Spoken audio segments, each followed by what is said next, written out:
Бишан бауырымыз кішігірім бір тілегін айтып жіберсін. Тілектің дайға. Армысыздар ағайын.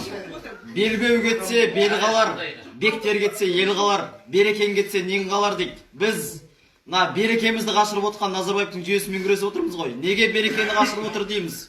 Өйткені осы 2011-де Жаңаөзен оқиғасы халықтың берекесін қашырып, балаларды анасынан айырып, әкесінен айырып, інісінен, қарындасынан айырылған бірден бір елдің берекесін қасырған ол Назарбаевтың жүйесі. Мен кейде өзім жас боламда ыңғайсызданам. Назарбаев 80-де екен, ана қорылдайтын қосарым 83-те екен. Мен жап-жаспын, 26 болып, оларға неге аттарымен айтам, неге олар диктатор деймін ғой. Олар адам қай уақытта қадірлі болады, ол елге сыйлы болған кезде қадірлі болады, қадір қасиеті болады. Соны біз үлгі тұтып қана қадірлейміз ғой. Мен оларда ешқандай қадір қасиет көрген жоқпын. Сый құрметтен толық айырылған адамдарды білем. Қан мен қара өлімде теңесер, жас пен кәрі білімде теңесер дейді ғой. Жастар қазір аз болса да, алды болып біз жүрсек те, арты бүкіл жастар демократ болады дегенге мен сенімдімін. Өйткені мына шіріген жүйе бүкіл ауылды ыдыратты, экономиканы ыдыратты. Еліміздің өзіміздің заводымыз жоқ қой. Жаңа өз өңірде 9000 жұмыссыз бар дейді, барлығын диплом бар. Мына оқып атқан жастар ойлаңыздаршы. Оқып атыр, машина шығарады біреуі соңғы технология IT-де оқып атырды. Біздің мемлекет оны қамтамасыз ете алмайды. Олар еріксізден алаңға шығады. Мен соған сенем. Мен сол уақытқа сабырмен, абыроймен жеткім келеді. Сіздермен бірге иық тіресіп, күресіп, табандылық керек, күш-қуат керек. Сол күш-қуаттан айырмаңыздар. Бастысы денсаулықтарыңыз мықты болсын. Жауға шапсаң тойып отырыңыздар, жеп отырыңыздар. Сіздер нәрлі болыңыздар, күш-қуаттарыңыз бойларыңызға сіңіріңіздер. Міндетті түрде біз жеңіске жететін боламыз. Жастар ол міндетті түрде шығады, жас қырандар ұмтылсын дейді. Мағжан да айтады ғой, мен жастарға сенем деп. Соны ылғи айтамыз ол. Біздің алдымызда талай жастар өтті, 86-та үлгі болып жастар өтті. Осы Мағжан сенген жастар біз болайықшы деп. Олар болды, олар бізге азаттық алып берді. Сол азаттықты стап қалып, ғылымға, білімге итермелейтін жастар біз болайық енді. Замандастарым айтам, қатарға қосылыңыздар, ақиқатты айтайық, шындықты айтайық. Күшіміз тек бірлікте, бізді бірлік қана құтқарады. Береке болса, тірлік болады. Берекеміз болып, бірлігіміз болып, тірлік жасайтын уақыт, ұйықтайтын уақыт емес. 100 жыл бұрын алаштықтарды айтты ғой. Өзге ұлттар аспан көкке ұшып жатыр дейді. Ғылым бәрін игеріп алды. Қазақ әрі сол жатыр дейді ғой. Ол уақыттан енді ғасыр өтті ғой, болды ғой, жатып болдық енді. Қатарға қосылыңыздар. Мына билік ешқайсымызды ойлап отырған жоқ. Қарынның қамы айтып отырып қана 01 ұшақты әлі бермеген. Құдай біледі сол ұшаққа ұшып қашып кететін адамдар.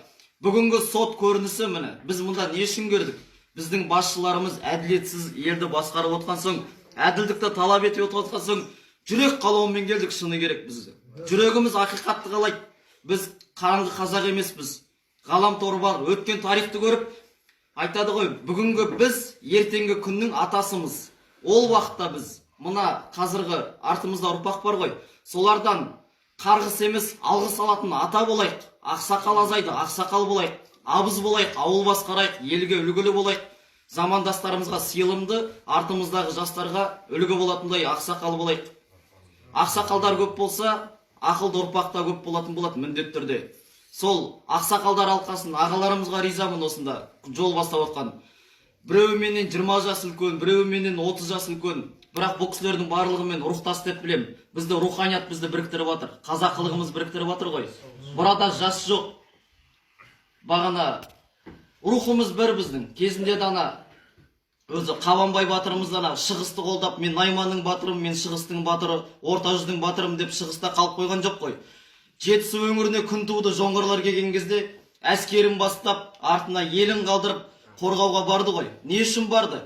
Көрші еліңе күн туған, сенің де басыңа күн туатын білді оғалар. Олар рухани бірі болды, азықтары бірі болды, тәрбие тәлімі бірі болды. Біз қазір сол тәрім тәрбиеден ажырап қалдық, өкінішке орай. Ол өзіміздің де кінә бар шығар, бірақ билік біз өз диагноз дейміз ғой, аурумызды білуіміз керек. 3 ғасыр бойы бізді осындай халға түсіру үшін арнайы саясат жүргізген орыстар. Оны біз отарлау саясат деп мойындаймыз. Біз отарланған еліміз. Енді соны мойындай тұра, қажырлы болып, отарсыздану саясатын әрқайсымыз жүргізейік. әрқайсымызда бауыр бар, іні бар. Біреуміз бір отырайық та бір биімізді зерттейік, оқиық, сол биімізді насихаттайық. Оның өзі отарсыздану саясаты.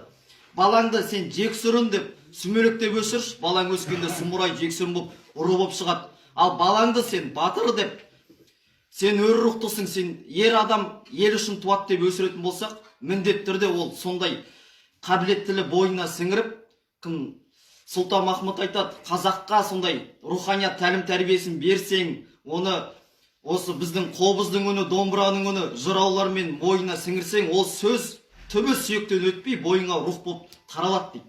Сол үшін әрқайсымыз, біз жалқаумыз, біз осындай отарланып қалды, құлдық сана дегенді толыққанды тоқтатайық та отарсыздану саясатын бастайық болды. Өгей үкімет орыстар бізді осылай отарлады, жетер енді. Өзіміз отарсыздану саясатын жүргізіп, Шер ағамыз айтады, бүгінгі мақсатымыз күйреген рухты көтеру керек дейді. Халықтың рухы күйреп қалды. Мына Назарбаевтың жүйесі де соны әлі күйретіп отырып, 86-та халыққа оқ атқызған осы уақытта болып отыр ғой, сол басқарған уақытта бірден бір кінәлі адам сол.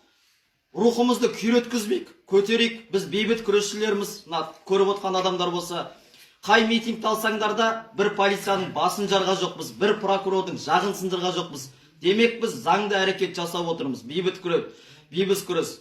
300-дің басын қосқан Абылай ханымыз айтады, білекке сенген заманда ешкімге дес берге жоқпыз дейді. Білімге сенген заманда қапыда қалып жүрмек дейді. Білім не? Ол біздің құқығымызды білу, мүддемізді білу, өзіміздің заңымызды білу. Біз білімді түрде, саналы түрде күресіп жатырмыз. Қатарға еш аянбай қосылыңыздар, еш күмәнсіз қосылыңыздар. Қосылуға сіздер міндетсіздер. Бізді уақыт сынап жатыр. Уақыттың сынынан абыроймен өтейік, бүкіл ел болып, жұрт болып өтейік. Сен ананы арару, сен андай русың, сен ана жүзсің деп қарамайтын уақыт. Бір мүдде, қазақтың мүддесі. Бағана бері айтып отырмыз, қазақ рухты халықпыз дейді. Түбіне қарасақ, қазақтың қайсақ деген сөзден шыққан екен. Азат, еркіндік деген түпкі мағынасы солай біздің қазақ деген сөздің. Біз қай уақыттан бері қазақ атандық? 1465 жылдан бастап қазақ атандық қой. Қандай жағдайда өгей үкімет, біздің өзбек болып кетуге шақ қалдық. Біздің хандығымызды солар бұрып, өздері хан болып, осы монархиялық жүйемен толыққанды басқармақ болған кезде Керей мен Жәнібек бөлініп шығып, Шудың жеріне, мына дулаттардың еліне келіп, қазақтың хандығын көтерген болатын. Енді айтарым, Назарбаев бізді диктатураға бастап баратыр ма, жалғыз өзі басқаруға бастап баратыр ма, қайтадан монархияны құруға ниеттеніп жатыр ма? Әр қайсымыз сол Керей мен Жәнібек болатын уақытқа жеттік. Қатарымызды көбейтейік. Көп ол сұғып айтады дейді ғой. Көп болып біз сұғайық болды. Бұға берсең, бұлар бізді сұға береді. Жетер енді жатқанымыз. Көтер басты өткізбей қараңғыда бекер жасты дейді. Дін кетті, тіл нашарлап, хал жаман боп дейді. Енді Алашты ешкімнің қорлығына бермейік. Алаш туы астында күн сөнгенше сөнбейміз. Енді Алашты ешкімнің қорлығына бермейміз. Қор қылмайық. Қор болып атқан ол өзіңнің түптеп келгенде қарға тамырлы қазақпыз дейміз ғой. Сенің бауырың болып шығады, қарындасың болып шығады. Барлығымыз сол бір қазақтан тарағамыз түбі. Біз тарағанымыз соншалық жеріміз үлкен болған ру болдық, ел болдық. Атадан асқан соң елге айналдық қой. Сондай алып жерімізді қадірлеп, қастерлеп. Мына бос жатқан жер көп. Қытайлар кіріп, завод салса сала берсін деп қарамаңыздар. Біз қазақ ақырғы заманға шейін өмір сүреміз. Бізден де ұрпақ қалады. Қазіргі 2020 жылы 18 миллион болсақ, алдағы уақыттарда өз жағдайымызды түзеп, әлеуметтік жағдайымызды көтерсек, бірден біз қарқындаймыз. 18 миллионнан 24, 30, 40. Сол кезде мына жер бізге көп болып көрінбейді ағайын. Сондықтан да ниетті қарам. Атайды ғой, ата жау бізге дос болмайды дейді. Қытайлардың келіп атқанына немқұрайлы қарап жатпаңыздар. Олар сенің мұнайыңды алған соң жеріңді алады, жеріңді алған соң еліңді алады. Жерсіз ел болмайды, жерді ойлайық. Біздің ең соңғы тұрағымыз осы жер. Мұнда келгенде де біз қазақтың даласын басып, қазақтың жерімен келдік қой. Қазір көп жерлерде шығып жатыр, міне Өскемен жаққа өткенде бардық қой. Күршімнен өтсең, өтіп баратсаң Қытайдың хаты келіп атады. Мен соғанда наразымын. Жалпы осы Қытайды демекші, сіздерге мың алғыс осы Жаңаөзен халқына. Біз қазір Жаңаөзенде тұрмыз ғой, 6 ақпан күні бүгін. Осы қыркүйек айында сіздер Қытайдың экспансиясына қарсымыз деп бастадыңыздар. Бүкіл өңір рухтанып, біз Жаңаөзенмен біргеміз деп бүкіл қазақ көтерілді. Біз неге Қытай экспансиясына қарсымыз? Олар 7 тармақпен бізді отарлап отыр. Олар соғыссыз саудамен, яғни жұмсақ саясат жүргізіп отыр. Бір қазағың қазір мұнда кесені шығарсыншы. Кесенің кеткен құны 60 теңге болатын болса, Қытайда ақша бар, кәсіп бар. Тура осы кесені алады да олар 50 теңге құны қып шығарады. Ан жерде қазақ бүкіл технологияны алды ғой. 60 теңгеден оның шыққан кесесі өтпей қалады да, Қытайдың экспансиясы ол 50 теңгелік өзінікін өткізіп жібереді. Біздікі солай тұншығып қалады. Біздің елде кәсіп жоқ, қазақ жалқау деген барлығы жала. Қазаққа мүмкіндік бер, сыртты араластырма, өз саясатымызды өзіміз жүргізейік. Қазақтың қолынан келмейтін еш нәрсе жоқ. Біз бекерге бүкіл әлемнің 70%-ын жаулаған жоқпыз.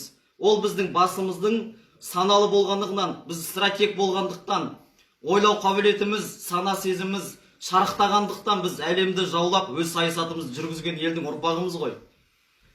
Барлығы келеді, Японды алайықшы. Өнеркәсіп жасап жатыр. Ода екі көз, ода екі құлақ. Бізде де екі көз, бізде де екі құлақ. Демек теңбіз, жаратушымыз бәрімізді тең қылып жаратты. Тек мида ғана шектеу болады. Ол жаңағы шектеу, отарлау саясаты. Біз жалқаумыз, біз көре алмаймыз. Содан арылсақ, адамның қолынан келмейтін нәрсе жоқ. Өз-өзімізбен күресейік. Барыңды күзет, арыңды күзет. Өзгені сынағанша өзіңді түзет дейді. Әрқайсымыз өзімізді түзейік, еліміз түзелетін болады. Баған айтқандай, өз пайдаңды ойлама, ел пайдасын ойла дейді. Елдің пайдасының ішінде сенің пайдаң бар, сенің анаң бар, сенің әкең бар. Барлығы елдің ішінде. Барлығымыз ел үшін жұмылайық. Ел үшін туды, ер үшін өлек бұйыртса. Аман болыңыздар, бар болыңыздар. Күш бірлікте, қатарға еш ойланбай қосылыңыздар. Алаңдарға шығыңыздар. Мына жерде Нұржан Батыр қайда дейді? Лебізін